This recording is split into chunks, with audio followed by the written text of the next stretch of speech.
Welcome to Manager Tools. Today's topic, the ant trap. This cast answers these questions. What do you do when your boss's peer tasks you? How can you avoid relationship damage with your boss's peers? What kind of authority does your boss's peer have over you and your team? And why do we call it the ant trap? If you want answers to these questions for more, keep listening. Here we go. Folks, you're not going to believe this, but we have a public conference, in-person public conference coming up. On February 9th, we will have an event in Vancouver. Unfortunately, no Americans can go. I don't think any other country can go but Canadians, but we have a very loyal audience in Canada.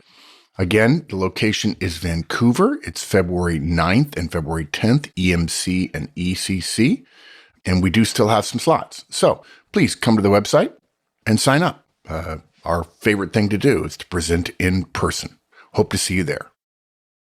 We're going to talk about the ant trap. Tell me what. Yeah. So look, dude, this used to be called the uncle trap. You know, my boss's peer, inevitably 30 years ago, most likely a male, right? That would be your uncle. And so all we've done is modernize the reference. So now it's the ant trap, not the uncle trap, but the ant trap. I like it. Yeah. And basically what we're talking about here is, look, guys, your boss has rule power over you and your team, obviously. So when he or she, but we'll make it he in this case because we want to make a distinction about genders here. But when he tasks you, it's no surprise. Like that's how work happens. Stuff flows downhill, right? But what about your boss's peers? You know, can they task you? Do they really have role power over you? Are you obligated to comply? Is it a thing, right? What effect does your boss's relationships with his peers have on your aunt, tasking you? It depends on relationships and it depends on communication. What do you know? Go figure. Relationships matter. Communications matter. This would be an example. Yeah. One of a million, right? Well, one of every single podcast we've ever done where relationships and communication matter. Yeah. So here's our outline, guys. First rule, your aunt, your boss's peers, do not have role power over you, despite what they say, despite how they act, despite how superior they seem to believe, despite the way they frame things as questions, but in fact, it's very clear it's a demand. Doesn't matter. They don't have any role power over you. Second rule, take care of your boss's friends and avoid his enemies. And the third rule is, communication. Keep your boss in the loop throughout. This is awesome. That's a great topic, dude. I'm looking forward to this. It's fun. It's easy. This happens a lot. And look, it happens a lot. And companies, we'll talk about it more, but companies get this idea that we're going to have some different structure, but the same stuff comes up over and over again. And in a more matrixed or a more project-y world, this kind of stuff happens all the time. Okay. So our first point, your aunt doesn't have any role power over you. Yeah, no. Yeah. I mean, it doesn't. I mean, when your aunt says she does, she's just wrong.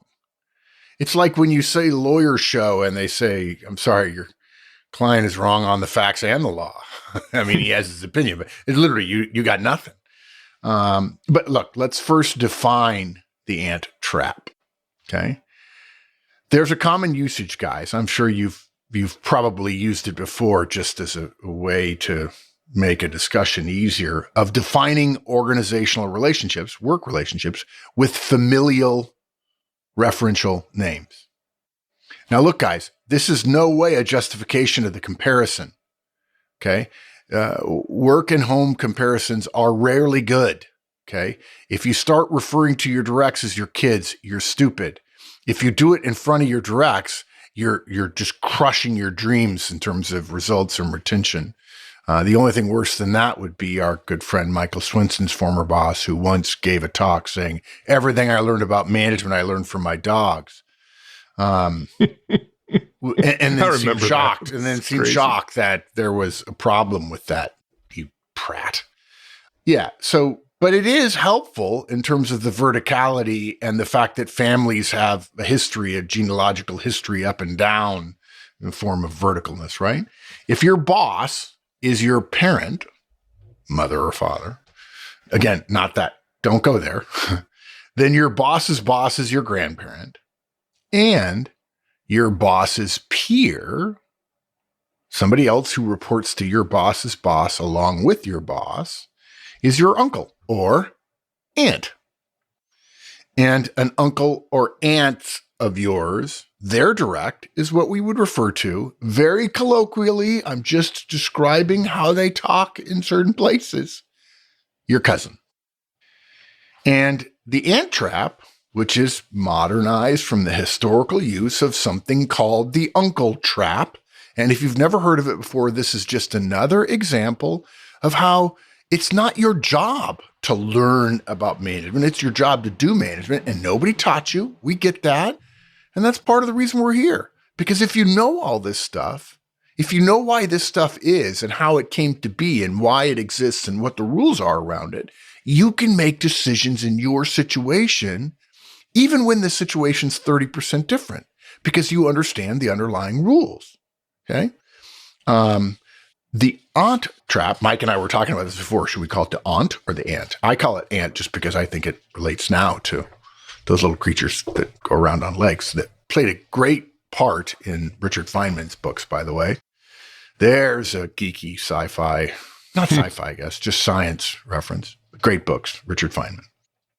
The ant trap is when your aunt, your boss's peer, okay? And by the way, your boss's peer doesn't extend to any other person in the company at your manager's level.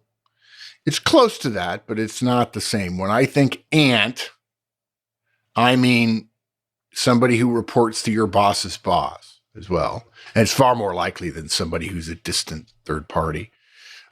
Although there are similarities to that, because we'll talk about the issue of role, power, and rank in a minute, and people are attempting to use rank in those situations. But the ant trap is when your aunt, your boss's peer, attempts to use her role power, again, because she outranks you, to get you to do something. She asks for something non-trivial. We're not talking about small favors. Hey, you're going to Starbucks. Can you get me a coffee? That's not an ant trap. Okay. And she hasn't first cleared it with her peer, your boss. Okay. Now remember, she asked for something non-trivial.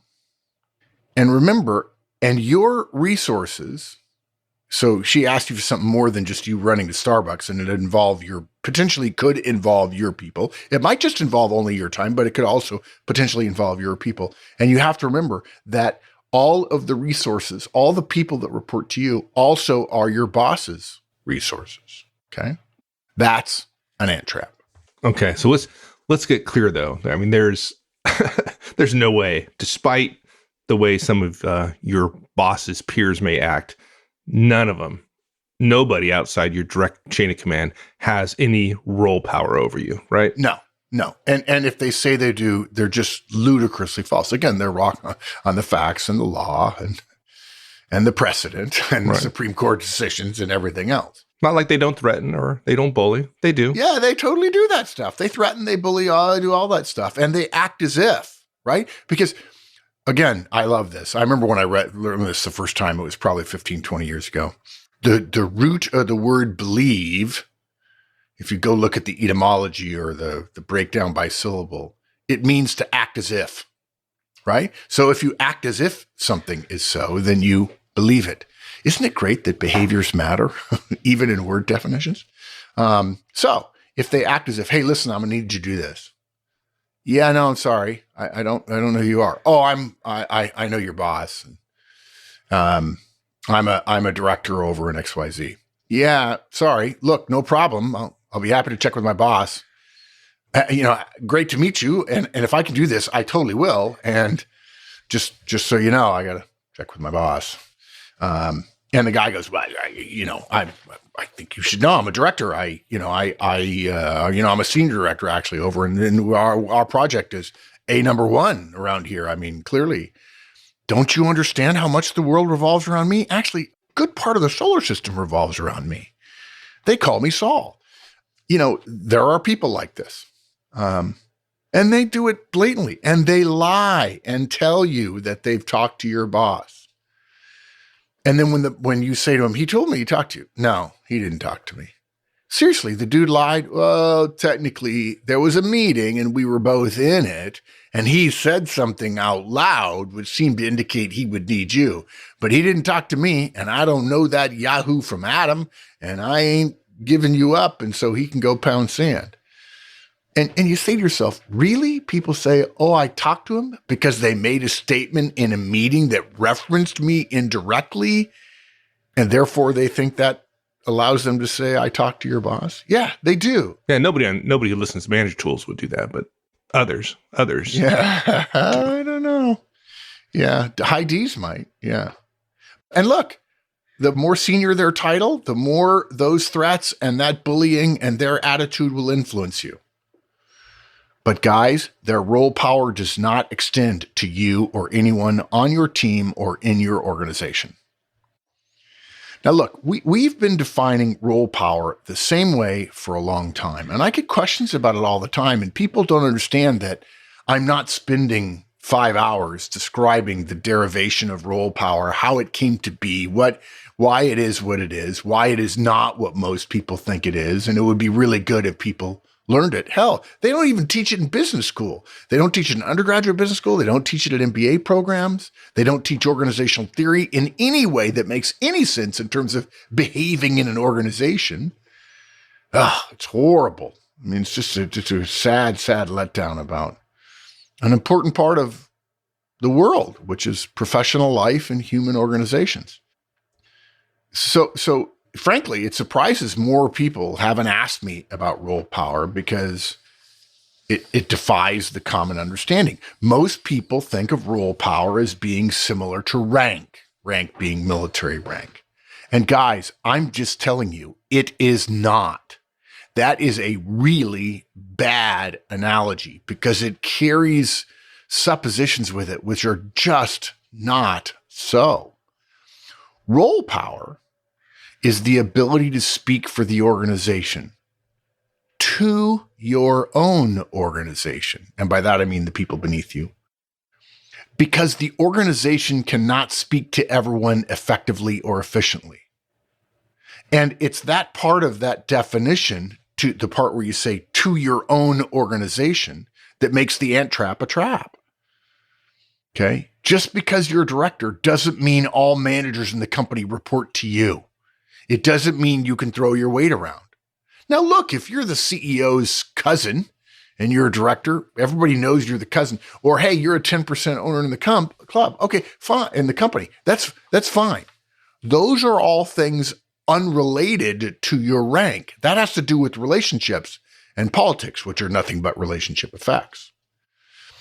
But don't tell me that, well, he's somebody special, so he can do that. I'm not saying people who are special that you wouldn't roll over and say, sure, I'll do it for you. But it's not because of his rank. It's not because of his role power. Okay? Because rank has no conception in vertical, non-military organizations. And let me just say something briefly about rank. Mike and I might know something about it since we had rank in the military. Everybody, of course, has rank in the military. Rank in the military means that any officer who ranks higher than you can give you a lawful order. And a lawful order is one that if you don't follow it, you're being unlawful.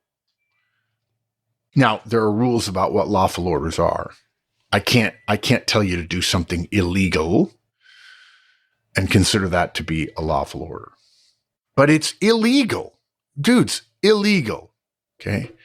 Most people don't understand this. In the military, to not follow an order of an officer who outranks you. Not kidding, it's a big deal.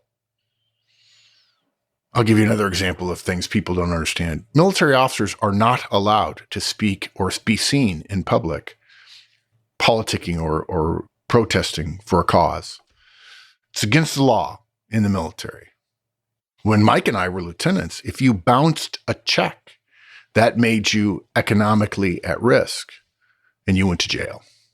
So don't think you understand the military. I'm not saying you shouldn't. We're happy to tell you about it, but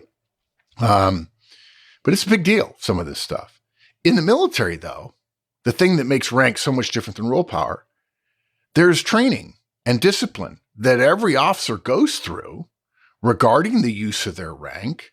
And it is not taken lightly to give an order to a subordinate who is not in your direct chain of command. There is an extra burden put upon you, and the officers are educated on that. Just like Mike was the deputy honor captain at West Point in my class, our class in 1982, he taught incoming plebes. I guess they were like class of like 85, maybe? Yeah, something like that. Yeah, 85 to yeah. 100, Yeah. No. I mean, class of 85, dude. Oh, class. Remember, you taught honor. When you taught honor, did you only teach it to our class or did you teach it to? Oh, no. I taught it to the incoming freshmen called plebes. Freshmen? Freshmen? Did you just say freshmen about school? Yeah. Dude, yeah. I did. You need to go to our. Unlike you, I try to put it in words that our audience can understand. No, there's no such thing. Well, yeah, but plebe is gender neutral and freshman isn't. So there you go. So I'm maybe more modern than you. Oh my God. Yeah, I know. Save me, folks. Save me. For once in my life, I'm thinking maybe Paul will cut this out. Paul, don't cut this out. I don't think Paul's ever cut anything out I've ever said. So an officer who went to another unit outside of his direct chain of command and outranked somebody and gave an order, the order would be followed, but that officer would be accountable for having issued that order. Oh my right? Gosh. And it would be quite serious. Yeah. Yeah. So we just give you that a little bit of background because rank, guys, role, power, and rank are two completely different things. Rank is not how civilian organizations are organized or how they work. Role power is not rank, and it was never intended to be.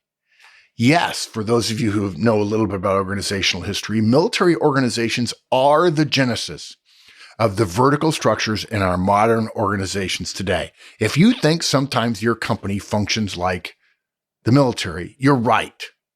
It's supposed to. Okay.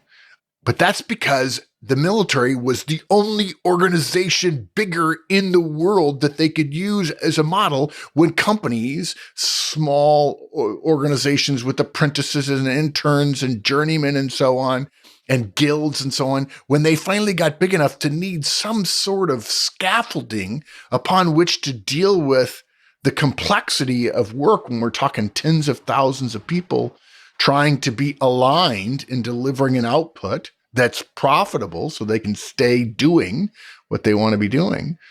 They were the biggest organizations in the world and they served as a template. In fact, the first organizations to follow them were the railroads because the railroads were bigger. But rank did not make the transition into civilian organizations because they understood what rank was and why it was necessary in the military, but why it would not work in civilian organizations because of the nature of the military and the differences with civilian organizations. I mean, people actually thought about this.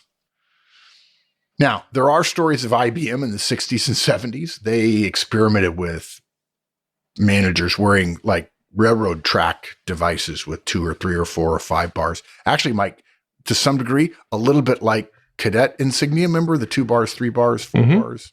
Yeah. They wore that on their collars and it didn't work at all. So all that said, your aunt does not outrank you because thankfully there is no rank. Even if she acts like a bullheaded general or a bullheaded major and you think of yourself as a captain or a lieutenant or whatever, it ain't there. She got nothing, okay? Nor does she have role power over you. Role power only extends directly downward within your own part of the organization. We've heard people say now about this, hey, no, that's actually not exactly so because your boss's nearest peer reports to your boss's boss.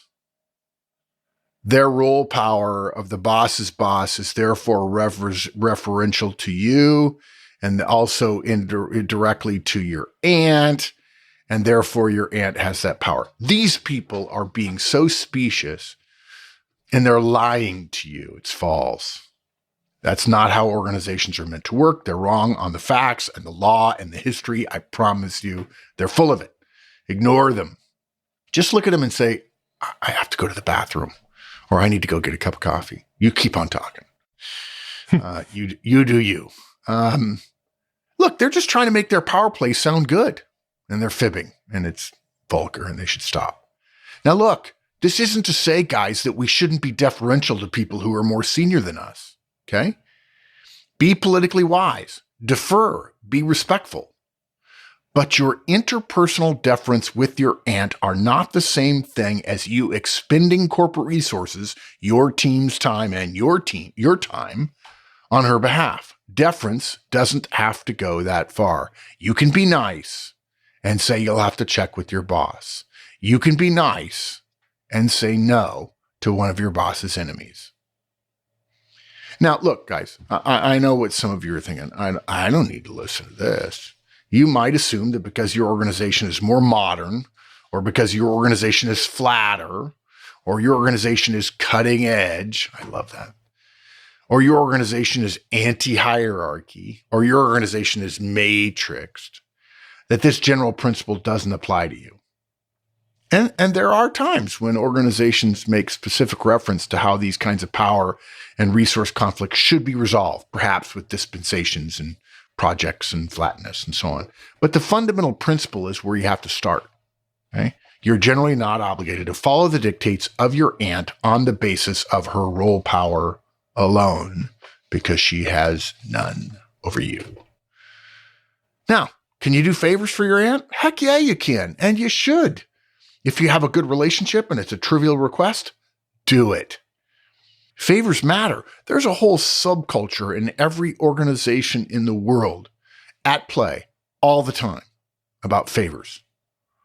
I do favors for people all the time. Why? Because I want people owing me a lot of favors.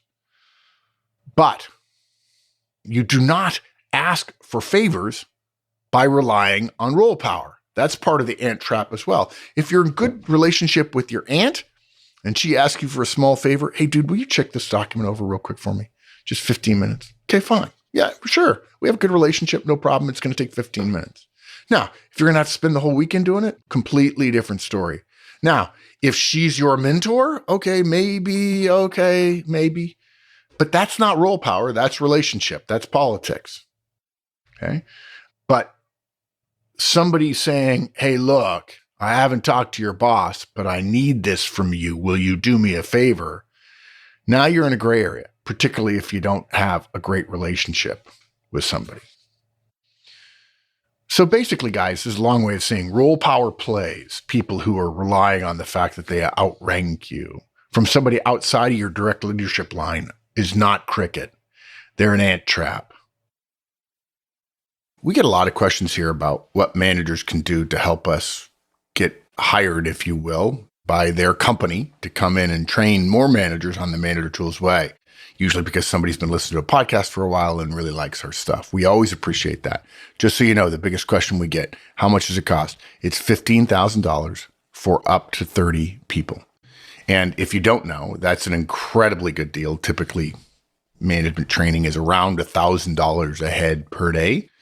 But we charge half that, in part because our mission is to make every manager in the world effective, and we try to make our products as fairly priced as we possibly can. And we think we do. So if you want to help your company, I will say the best way to help your company is become a great manager and have people come and talk to you about what you're doing rather than trying to persuade them. But if in fact you get into a conversation, you can tell them, hey, it's only $500 a head. Which is pretty good from what I understand about management training. $15,000 for up to 30 people. And that leads us to how do you distinguish between all the different types of ant traps, right? Yeah, exactly. And one big distinction is bosses' friends versus bosses' enemies, as if your boss really has enemies. But oh, dude, I did. I mean, I respected my enemies, but these are the guys who always wanted my stuff. I'm like, okay, Oh, they were nice about it. I want some of your stuff. I said, I tell you what, I'll trade some of my stuff for some of your profit. No, I wouldn't want to do that because what they want is my stuff. So they don't have cost. I do, but they get revenue, which means if they don't have cost and they have revenue, they get profit. And I have cost, but I don't have work. So without work, I don't get revenue. Guys, if you don't know it, that's part of how the game is played. I'd rather use your guys because that enhances my profitability and it actually hurts yours. And at the end of the year, they're like that guy in the movie who everybody hates, but ends up smiling because he wins until the third act, of course. So look, again, if we're talking about a small favor, rarely asked, it's okay. Go ahead, do it. It's especially true for known friends or allies of your boss. Okay, let me say again, actually, maybe I haven't said it in this cast yet. We have a podcast about managing up. One of our key points is knowing your boss's friends and enemies. And so my question to you listeners is, do you right now list all your boss's peers and know whether or not they're a friend and enemy or maybe neutral? If you list them all as neutral, dude, you got issues. Okay. You don't know something you need to know about managing up, which by the way is a stupid word. And outside of that, other friends that your boss has, he or she knows well, above and below and across the organization. So a simple one-off favor isn't an ant trap. But there are gray areas here. First off, your ant oughtn't be asking without first having cleared it with your boss. I'm not talking about a favor. That's different. Like, hey, going to Starbucks? And here's where it gets even more interesting. There's a gray area. The gray areas are always more interesting. If you don't have an especially good relationship with this ant, and she hasn't spoken to your boss, despite her potentially positioning the ask as a favor. Now I'm talking about a resource spend kind of ask. It's not you going to Starbucks. If we're talking about something, anything more than trivial, that's an ant trap by definition. If it's not trivial and she's asking you for resources, and if they're your resources and therefore by definition, by inference, your boss's resources as well, and she hasn't asked him first, you're in an ant trap. What should you do? And the answer is, when your ant is a friend of your boss, our guidance is to be inclined, not guaranteed, to grant the ant trap. In other words, to do what they're asking. But we're going to go further in just a minute, so bear with us. It's wheels within wheels. If you yourself have a good relationship with your ant and you have a good relationship with your boss and you're not aware of any bad relationship between your boss and your ant, you can also probably acquiesce to the request. And again, that's not the end of it. But if your ant is an enemy of your boss, just tell her you'll have to check with your boss. Now look, guys, we're not stupid. This isn't without risk to you. She'll know it's a fair play, what you're doing. Of course, that would be the out that they would probably take if they were being a pawn in somebody else's ant trap game. But think about it for a second. She holds you in low enough regard, yes, it's true, to attempt to suborn you and doesn't want her ant trap thrown back in her face. She's hoping her role power, this is what makes it the classic ant trap, will cow you. That's how highly she thinks of you. Even though now you know, sorry, lady, you don't have any rule power here. You might be thinking it never hurts to have friends in higher places. But in the ant trap's case, it brings out the relativity, the comparative nature of relationships between you and your own boss and you and your ant. You better be careful of strengthening your ant relationship at the expense of your boss relationship. One in the hand is worth 50 in the bush. Now look, your ant might be spiteful. Oh, I can't believe you did that. She's done this all the time. And, everybody else goes along. I'll just go ask somebody else. Okay, sorry. So you might get burned. But dude, that's what your bosses do. Take care of you. Okay? You'll have to tell him, hey, look, I said no. If you want me to say yes, I'll say yes to her, but I gotta say no based on what I know your relationship. And she was not pleased. None too pleased. So Just saying, I might need some air cover, boss. Squeak, squeak. Now look, guys, if you don't trust your boss, we don't know what to tell you. Yeah. That's outside the scope of this cast. Yeah, I wish tell you what to do. Go get another boss. Yeah, that's right. Yeah. Or get promoted twice and change him. Yeah. There you go. As the saying goes, all happy families are alike, but all unhappy families are unhappy in their own way. And look, if the ask is just enormous, a potentially unsustainable amount of work, regardless of the nature of all these relationships involved, you can just say no and say, hey, you need to go talk to my boss. Sorry, I can't. My boss is a good boss. I like working for him, and this is too much of an ask. He's asked me to be very careful about this stuff. My team's fully tasked. So just talk to my boss. And I got to tell you something. You know how you'll know you have an ant trap after the fact? Somebody comes, somebody asks, and you say, you follow this guidance. You're like, I'd love to, but I got to tell you, my boss has said we're on a tight leash. So you got to go talk to him. And you talk to your boss 2 weeks later, and she never went and talked to your boss. That was a total ant trap. She didn't ask him before. She asked you directly. She inferentially suggested that you ought to do it because she outranks you, quote unquote. And then she never went to your boss, meaning she knew he was going to say no. And she basically got caught in an ant trap. Yep.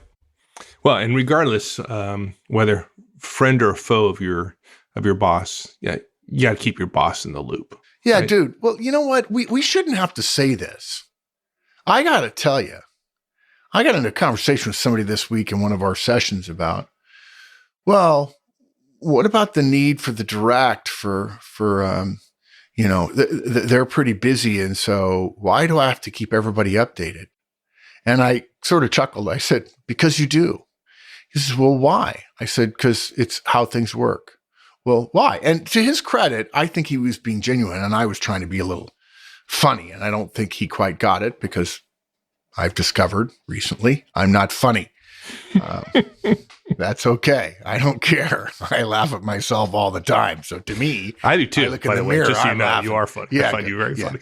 No, yeah. So I tried to explain to him the issue of being in an organization, the magnification of human potential. And he says, yeah, but it finally got down to it. I explained it and everybody's like, yeah, I see some nodding heads on the Zoom call. And he says, but I don't want to. Well, there. Okay. Now we're there. Now we're down to the rub. Now we understand. It's good to know. And I said back to him, yeah, I don't care. And he said, oh, okay. He gets it. I don't want to, but my boss says I have to. And my boss doesn't care that I don't want to. And I said to him, in this situation, if it's really that big a deal, you need to decide whether or not you want to stay. But I ain't letting you off of that responsibility. It's like level 2 responsibility after wear clothes. You have to communicate about stuff. But certainly on this, and this is certainly true for frontline managers, and it's true for directors, and it's true for senior directors and so on. You got to keep your boss in the loop. Okay. Now you get to the C-suite and maybe one level below that, a little bit different, because as we've said before, when you get to the top of the organization, when the lines start converging at the apex of the triangle or the pyramid, whatever you want to call it, you can do nothing by yourself.